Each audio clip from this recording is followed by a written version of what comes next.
ओम श्री कृष्णाभ्याम नमः। ओम श्री परमात्मने नमः। आज श्रीमद् भगवत गीता में छठा अध्याय जो आत्म संयोग नाम का अध्याय है, जिसमें कर्म और ज्ञान के साथ ध्यान योग के बारे में काफ़ी विस्तार से भगवान श्री कृष्ण अर्जुन को बताते हैं। साथ में ही ध्यान की विधि और कर्म योग, ध्यान योग और जो है सत्पुरुषों के लक्षण के बारे में बताते हैं।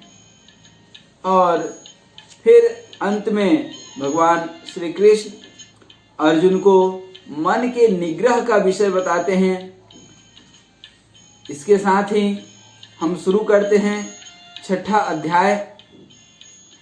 पांचवें अध्याय में कृष्ण भगवान ने स्पष्ट कहा है कि मेरा भक्त मुझको ही प्राप्त होता है। श्री भगवान कहते हैं, जो पुरुष कर्म फल का आश्रय न लेकर के, छठे अध्याय में कृष्ण भगवान कहते हैं कि जो पुरुष कर्म फल का आश्रय न लेकर के करने योग्य कर्तव्य कर्म करता है, वह सन्यासी तथा योगी है।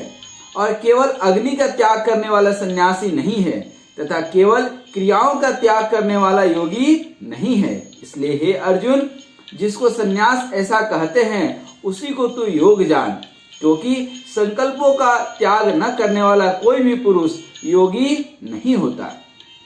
योग में आरूढ़ होने की इच्छा वाले मननशील पुरुष के लिए योग की प्राप्ति में निष्काम भाव से कर्म करना ही हेतु कहा जाता है। और योगारूढ़ हो जाने पर उस योगारूढ़ पुरुष का जो सर्व संकल्पों का अभाव है, वही कल्याण में हेतु कहा जाता है। जिस काल में न तो इंद्रियों के भोगों में और न कर्मों में ही आसक्त होता है, उस काल में सर्व संकल्पों का त्यागी पुरुष योगारूढ़ कहा जाता है। अपने द्वारा अपना संसार समुद्र से उद्धार करे और अपने को अधोगति में न डाले, क्योंकि यह मनुष्य स्वयं ही अपना मित्र है और स्वयं ही अपना शत्रु है।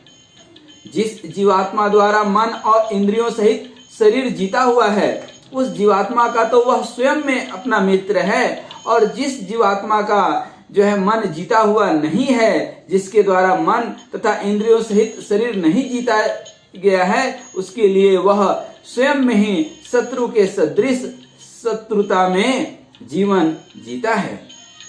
सर्दी, गर्मी, सुख और दुख आदि में तथा मान अपमान में जिसके अंतःकरण की वृत्तियां भली भांति शांत है, ऐसे स्वाधीन आत्मा वाले पुरुष के ज्ञान में सच्चिदानंद घन परमात्मा सम्यक प्रकार से स्थित है।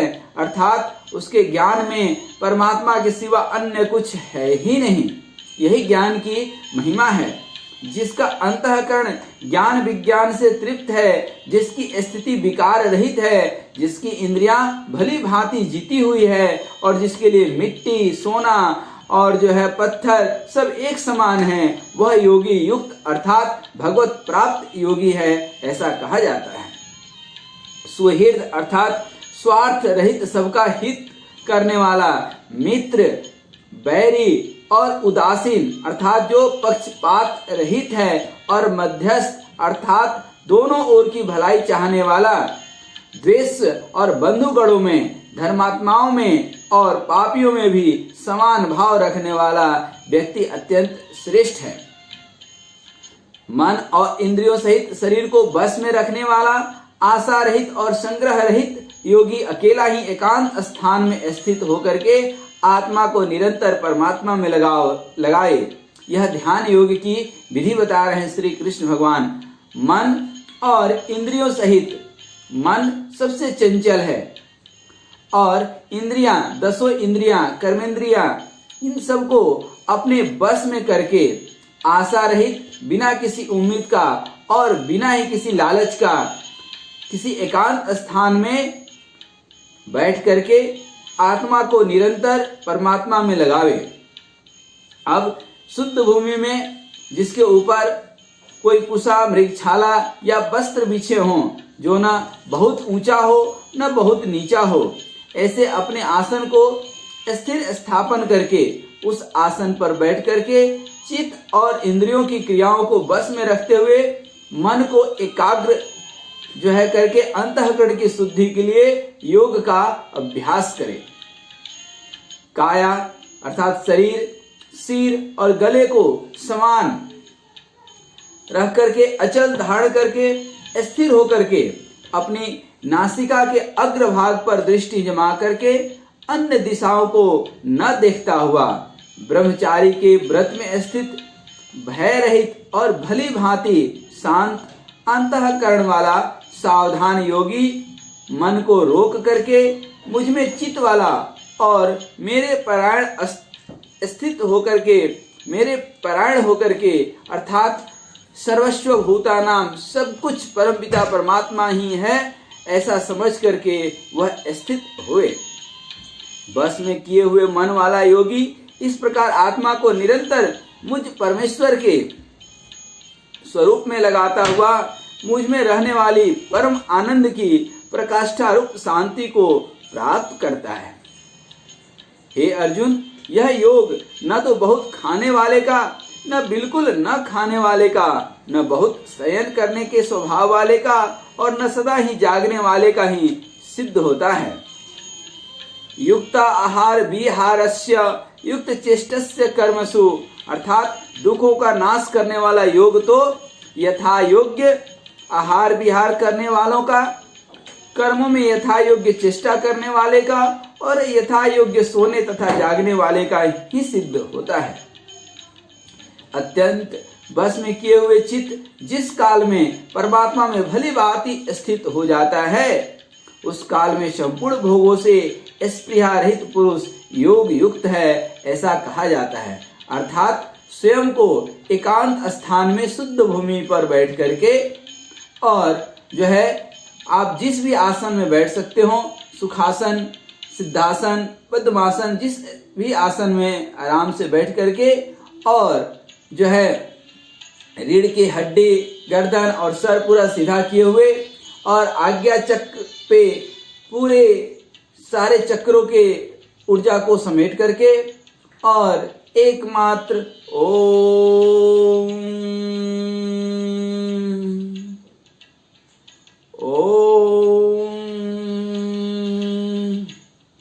ऐसा योगी को ध्यान लगाना चाहिए।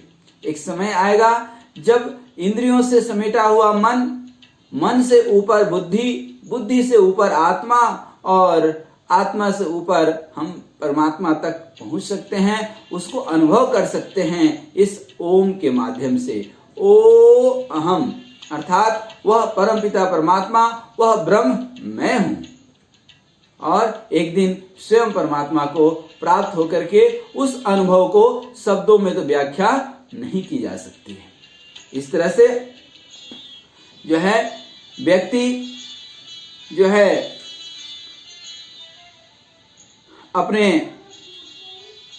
बस में किए हुए चित्त को परमात्मा में लगावे और जिस काल में परमात्मा में भली भांति यह आत्मा स्थित हो जाए उस पुरुष को ही योग युक्त पुरुष कहते हैं। जिस प्रकार वायु रहित स्थान में स्थित दीपक चलायमान नहीं होता है, वैसे ही उपमा परमात्मा के ध्यान में लगे हुए योगी की जीते हुए चित्त की कही गई है।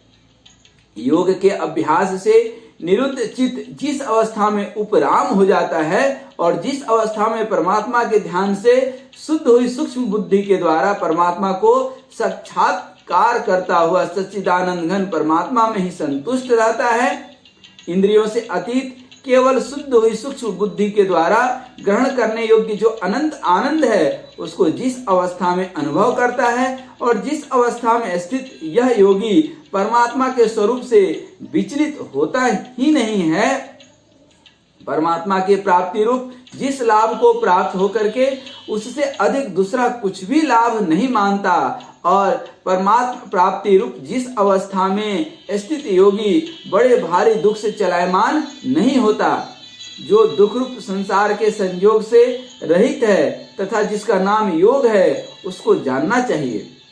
वह योग न उकताए हुए अर्थात धैर्य और उत्साह युक्त चित्त से निश्चय पूर्वक करना कर्तव्य है। संकल्प से उत्पन्न होने वाली संपूर्ण कामनाओं को निःशेष रूप से त्याग करके और मन के द्वारा इंद्रियों के समुदाय को सभी ओर से भली भांति रोक करके क्रम से अभ्यास करता हुआ उपरति को प्राप्त हो तथा धैर्य युक्त बुद्धि के द्वारा मन को परमात्मा में स्थित करके परमात्मा के सिवा और कुछ भी चिंतन और मनन न करे। वह स्थिर रहने वाला और चंचल मन जिस शब्द आदि विषय के निमित्त से संसार में विचरता है उस विषय से रोक करके यानी वहां से हटा करके इसे बार बार परमात्मा में निरुद्ध करें, क्योंकि यह मस्तिष्क कभी खाली नहीं रहता। जब तक इसमें सकारात्मक चीजें जाती रहेंगी, जब तक आप इसको सत्य से आभास कराते रहेंगे, जब तक परमात्मा को याद करते रहेंगे, तब तक तो सही है। जिस दिन परमपिता परमात्मा को याद नहीं करेंगे उस दिन नकारात्मक चीजें दिमाग में स्वयं आने लगेंगी। उजाला करने के लिए आपको दिया और बाती की व्यवस्था करनी पड़ती है, अंधेरा तो स्वयं है हर जगह। अर्थात यदि व्यक्ति ज्ञानी ध्यानी नहीं है तो अज्ञानी तो और जो है अशांत मन तो हो ही जाएगा। शांति के लिए प्रयास करना होता है, क्योंकि जिसका मन भली प्रकार शांत है, जो पाप से रहित है और जिसका रजोगुण शांत हो गया है, ऐसे इस सच्चिदानंद घन ब्रह्म के साथ एक ही भाव हुए योगी को उत्तम आनंद प्राप्त होता है। वह पाप रहित योगी इस प्रकार निरंतर आत्मा को परमात्मा में लगाता हुआ सुख पूर्वक पर ब्रह्म परमात्मा की प्राप्ति रूप अनंत आनंद का अनुभव करता है। सर्वव्यापी अनंत चेतन में एक ही भाव से स्थित रूप योग से युक्त आत्मा वाला तथा सब में समभाव से देखने वाला योगी आत्मा को संपूर्ण भूतों में स्थित और संपूर्ण भूतों को आत्मा में कल्पित देखता है। जो पुरुष संपूर्ण भूतों में सबके आत्म रूप मुझ वासुदेव को ही व्यापक देखता है और संपूर्ण भूतों को मुझ वासुदेव के अंतर्गत देखता है, उसके लिए मैं अदृश्य नहीं होता, वह मेरे लिए अदृश्य नहीं होता। जो पुरुष एक ही भाव में स्थित होकर संपूर्ण भूतों में आत्म रूप से स्थित मुझ सच्चिदानंद घन वासुदेव को भजता है, वह योगी सब प्रकार से बरतता हुआ भी मुझ में ही बरतता है। हे अर्जुन, जो योगी अपनी भांति संपूर्ण भूतों में सम देखता है और सुख अथवा दुख को भी सब में सम देखता है, वह योगी परम श्रेष्ठ माना गया है। सबको सम देखने का मतलब क्या है? जैसे मनुष्य अपने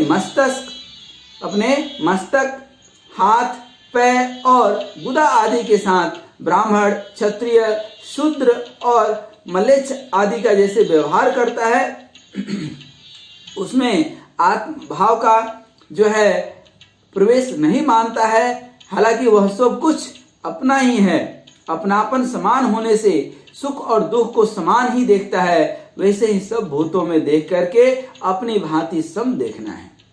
अर्जुन कहते हैं, हे मधुसूदन, जो यह योग आपने सम भाव से कहा है, मन के चंचल होने के कारण मैं इसकी नित्य स्थिति को नहीं देखता हूँ, क्योंकि हे श्री कृष्ण, यह मन बड़ा चंचल प्रमथन स्वभाव वाला, बड़ा दृढ़ और बलवान है, इसलिए उसका वश में करना वायु को रोकने के भांति है, श्वास को रोकने के भांति यह जो है मुश्किल है। भगवान श्री कृष्ण कहते हैं, हे महाबाहो अर्जुन, निसंदेह मन चंचल और कठिनता से बस में होने वाला है, परंतु हे कुंती पुत्र अर्जुन, यह अभ्यास और वैराग्य से बस में होता है।